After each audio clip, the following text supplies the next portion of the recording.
Recent global crises, like the pandemic, have put a strain on business-to-business, B2B, relationships and messed up supply chains in many different industries. Due to falling economic interest in some industries and rising demand in others, the business world has become very unpredictable. This has put pressure on costs and organizations' abilities to manage risks and keep operations running smoothly. Together, these unknowns and the growing shift to digital channels have made it very important for businesses to have price discipline, a better way for sales teams to work together, and flexible pricing management strategies that can help them give their customers good and fair online customer service. What is dynamic pricing? Dynamic pricing is also called surge pricing and time-based pricing. By looking at what the market wants right now, businesses can set prices that are flexible. It's a lot like price discrimination in a lot of ways. Think about things like how likely a customer is to buy an item at a certain time, supply and demand, the prices of your competitors, and other outside market factors when deciding how to price your goods or services. Dynamic pricing is used regularly in many fields, such as public transportation, electricity, retail, entertainment, leisure, and hospitality. This video's explanation of dynamic pricing is made for web-based businesses, which have grown a lot over the past few years. The internet makes it easy for vendors to change their prices, which helps them respond to changes in demand. Because of dynamic pricing, you can change how certain prices are set. You might decide to do something or not do something based on the needs and trends of the present. There are 8 types of dynamic pricing.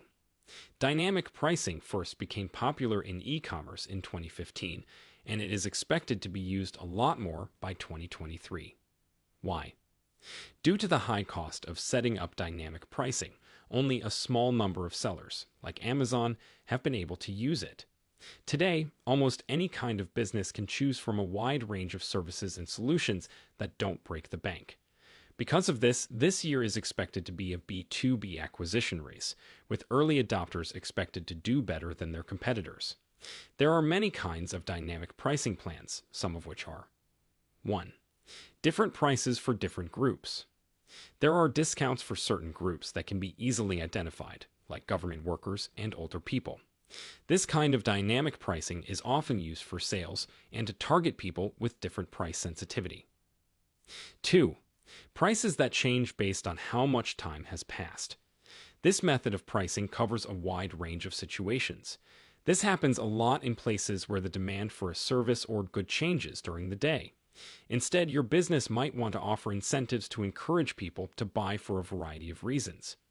Here are some examples to help you get started. Sometimes different tariffs are quite advantageous for transportation businesses. One way to do this is to lower taxi prices at night to get more people to use them. With each new collection, e-commerce businesses can lower the prices of old collections to get rid of old stock. For same-day delivery, many companies charge an extra fee. 3. Cost plus pricing. Cost plus pricing is just another way of saying that you charge more for something you make. This strategy is used a lot because it is the most basic way to set prices. 4. Prices depend on what others are charging. Competitor-based pricing is a way for a business to figure out how much to charge for its goods or services by looking at what its competitors charge. 5. Value-based pricing, price elasticity.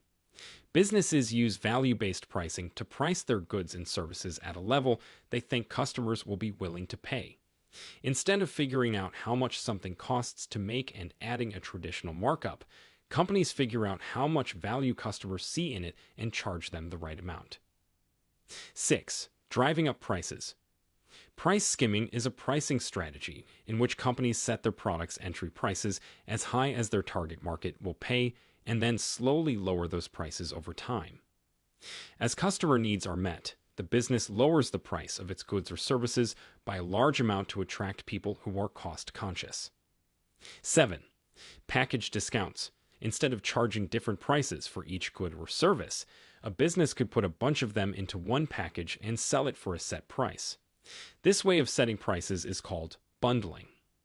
This pricing strategy can be used to set prices for goods and services as well as goods and products. Bundled pricing makes it look like the total value of the products is higher, which could help boost sales. 8.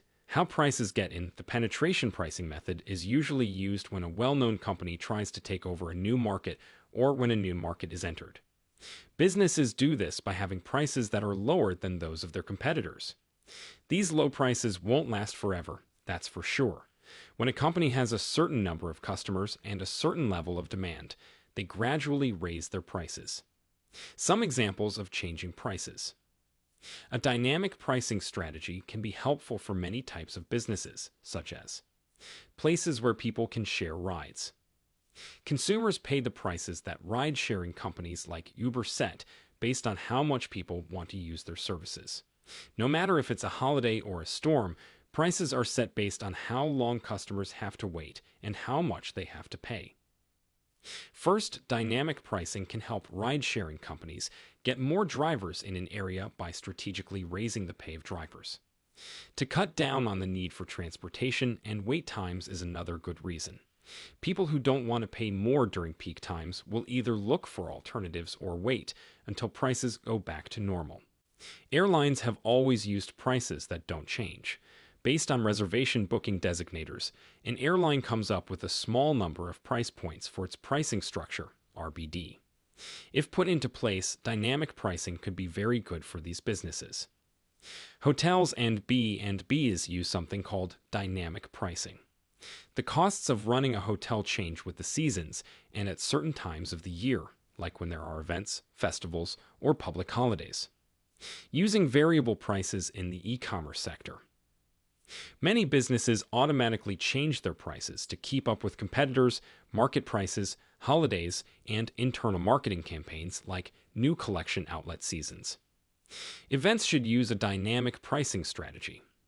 Even if it isn't used much yet, dynamic pricing could help event organizers make more money. Event planners should use time-based and demand-based pricing to set up dynamic pricing methods.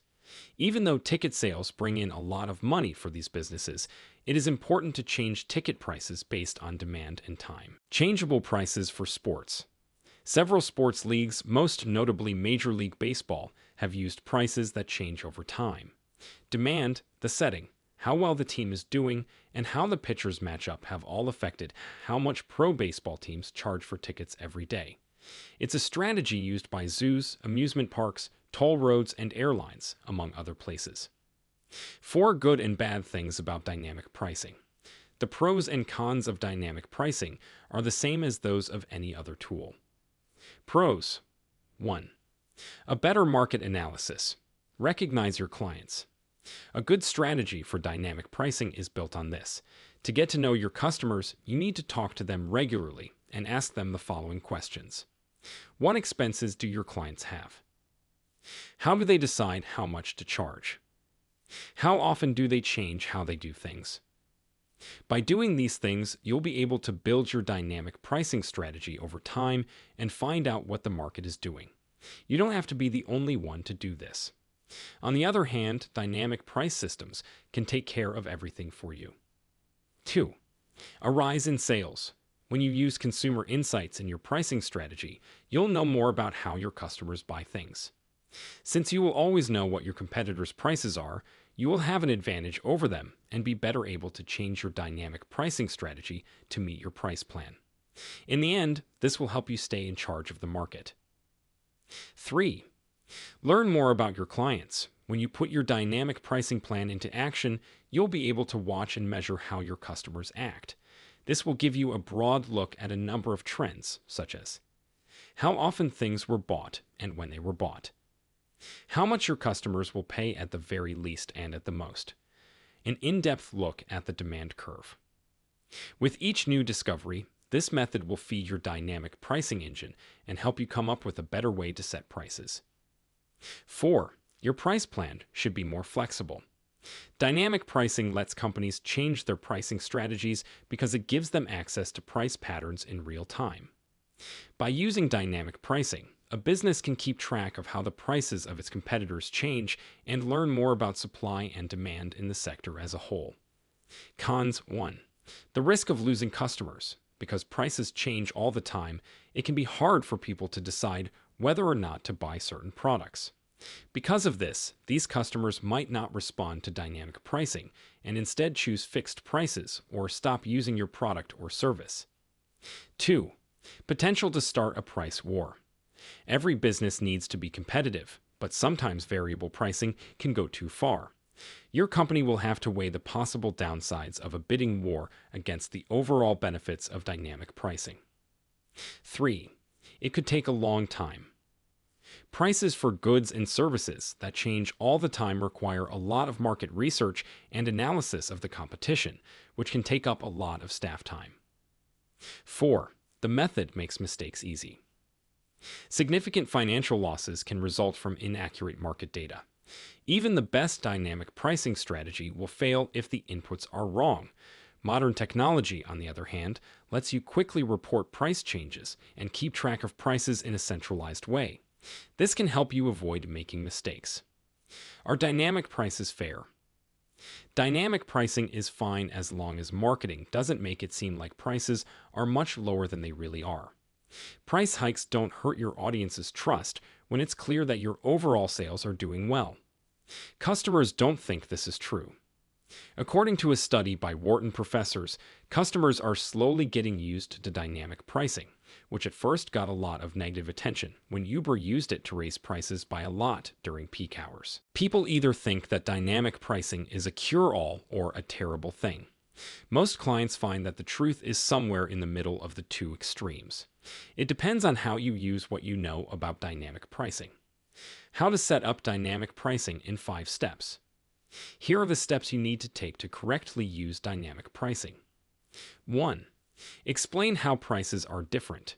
2 prices are better than 1 price. Differentiation is the act of giving the same goods or services different prices based on what the customer wants.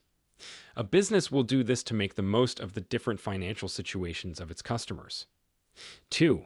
Make sure you're employing a suitable value metric. Metrics of value show how you decide how much to charge for a good or service. Making a value meter for a physical product is a lot harder than making one for an online service, because you can separate how you value your online services. 3. Use an auction-style time management system. You can change the price of your goods or services over time if you want to. 4. Deals and using coupons. By using coupons and discounts, you can effectively offer your clients a price that changes over time. If you offer services online, coupons can help you a lot. It's important not to let people use coupons too much because it could hurt your brand and products in the long run. 5. Tell the truth and don't lie. If you've used dynamic pricing, you need to be honest with your customers to boost sales and make them happy. When you tell your customers how you set your prices, they feel valued and included.